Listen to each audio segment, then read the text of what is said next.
Lesson 8.1 is defining a linear function rule. And a linear function is a function whose graph is a straight line. A linear function rule is an equation that describes a linear function.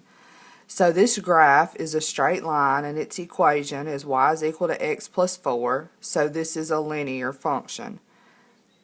This is an absolute value graph and it's in the shape of a V, not a straight line. Its equation is y is equal to the absolute value of x, and that's a nonlinear function. This graph is a straight line. X is equal to 4, and that's a linear function.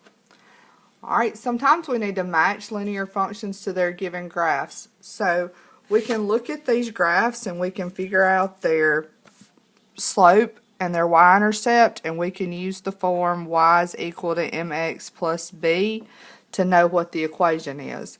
So here, this has a positive slope.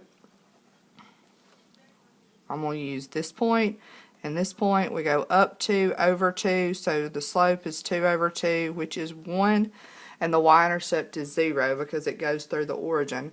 So this equation is y is equal to 1x plus 0, which is y is equal to x. So this one matches this equation. This has a negative slope, and of the choices they gave us, only this one has a negative slope, so we know that that is the equation for this line. Here, I'm going to use these 2 points, go up 2 over 1, so the slope is 2. So the equation is y is equal to 2x because it goes through the origin. So this one matches this equation.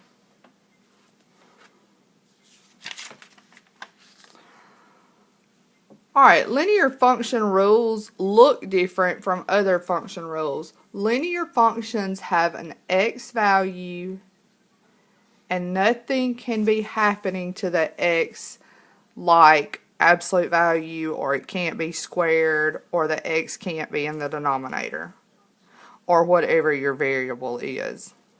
So these are linear function rules. B is equal to 7 minus a. That's simple subtraction.